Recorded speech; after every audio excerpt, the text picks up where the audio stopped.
Here it is at last, the Helios Tarot Forecast for the month, or Tarot Horoscope drawn specifically for your astrological zodiac sign. I'm B.R. Newman, in case you didn't know that already. Check out my website, iamhelios.com, through the link below, and consider everything that I have to offer there. Consider signing up to receive any number of the personal readings that I offer, or consider signing up to take a course. The choice is yours. There's a lot to explore there. Also consider checking out Annie Botticelli's Storyteller Forecasts to see the astrological side of everything you're going to see here. It's fascinating, I promise. So, okay, I guess we'll just jump right into it. Okay, Scorpio, here is your 5-card tarot spread for the month. This is a condensed Golden Dawn spread, which uses 15 cards. In this case, we have 5 to the same effect, to the same result.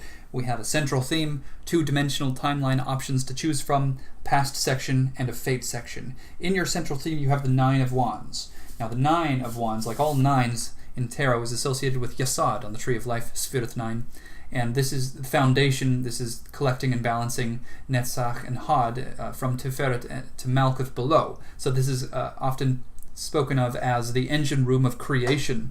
And as manifest through fire or wands, this is inner strength and self-trust. This is actually the highest form of fire before it exhausts itself in the 10 in Malkuth.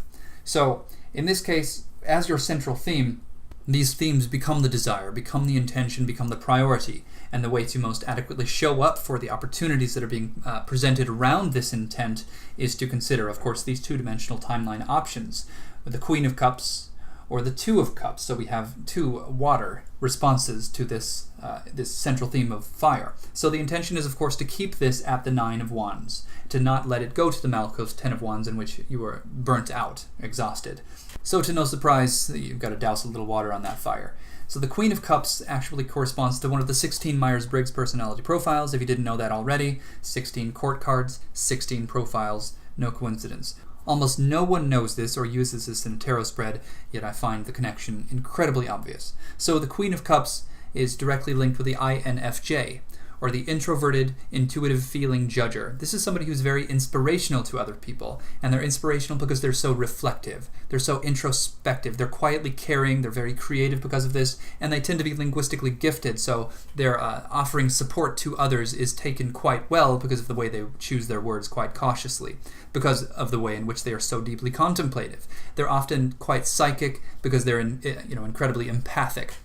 So by embodying this personality profile, you will be best, we won't say best because we have another dimensional timeline to consider, but this is one of the ways that you will be able to stifle that fire, harness that fire, keep it at the level it's supposed to be at. So empathy is really the way here. Empathy and deep introspection, deep contemplation, and also creative or artistic indulgences. Work on that art project of yours if you have one, or start one if you don't. Something like that will allow you to be, will present the space that you require to be reflective, to be introspective, and contemplate and allow inspiration to guide your thoughts in a way that you are not classically able to, in a way that you certainly are not able to if the 9 of Wands is your dominant experience, as is implied here, or as is implied is likely to become your natural experience due to certain conditions that are on their way. And of course, we'll get more into that when the 2 of Swords comes around in your fate section. So the other alternative is the 2 of Cups. Now the 2 of Cups, like all 2s in tarot, is associated with Sphirith or Chokhmah on the Tree of Life, and this is the first power of conscious intellect within creation.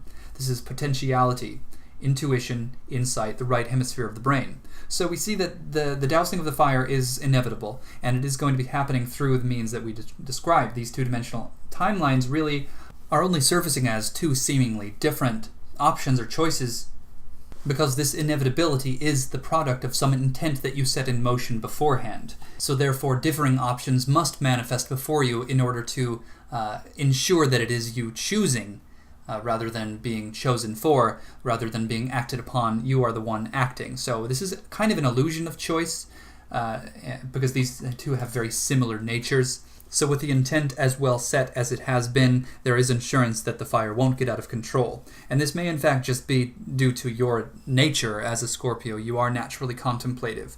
Though if you happen to have other astrological influences that make this not so, this is more of a roadmap and a guide just to keep you on track, to keep you working in favor of that initial intent. The initial intent being in line with your past section here, the Princess of Cups.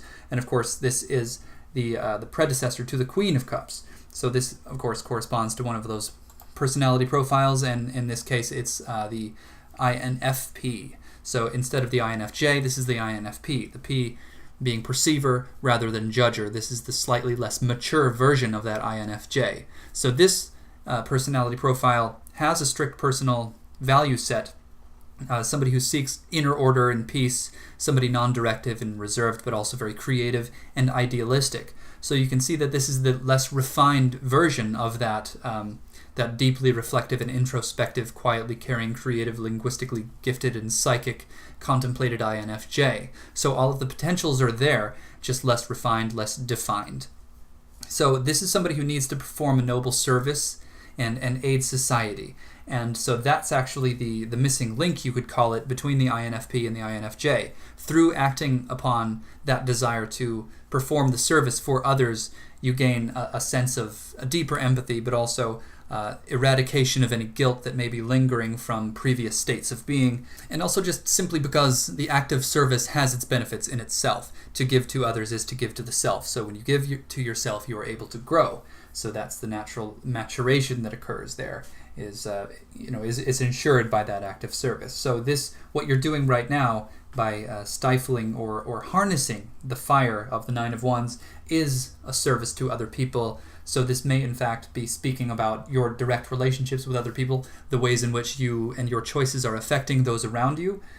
So by taking this into deep consideration and controlling yourself for the sake of other people may in fact be the act of service that is required for you to step into that Queen of Cups and or the Two of Cups. And I say and or because I had mentioned before that there really is an illusion of choice here, not so much a choice between two very different extremes as you sometimes see in a tarot spread. Well, this is not the case. So what this is all leading to is the Two of Swords. So we have the Two of Cups before and the Two of Swords now. So these are two contrary cards. We have the Two of Swords being a rest and recovery period, which is amidst a greater story arc of battle and struggle. But in this case, I would suggest that since the natural state of being is established quite firmly as the Two of Cups, the love and the peace and the creativity and the service to others and the empathy and all of that, that the Two of Swords actually becomes a temporary rest from that. So you do return to some of that fire that fueled your central theme in the Nine of Wands. Some of that inner conflict does surface as a temporary resistance or a relapse that just really has no weight of its own, because it simply ensures that you will return to the previous state after. So, for example, I'll be more clear about that the Two of Swords, of course, comes after the Ace of Swords and comes before the Three of Swords. The Ace of Swords is the primordial essence of that element, which is, conflict and psychology over physiology, for example, just to name a few. And then the Three is the return to battle after the rest and recovery period implied by the Two of Swords. The Four, then, is a return to the rest and recovery, which is also temporary, always temporary with these swords.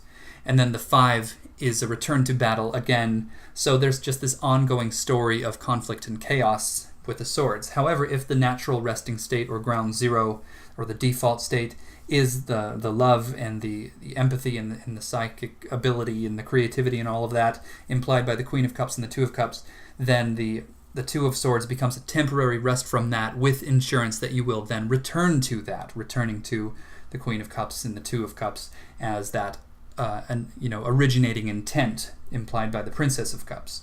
So, okay, I guess in short simplicity, service to others is crucial here.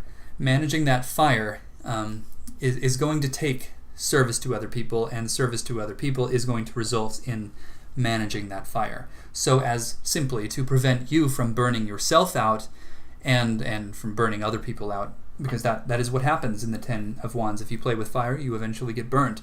So if the Nine of Wands is allowed to continue into that Ten of Wands way of being, then you'll get burnt.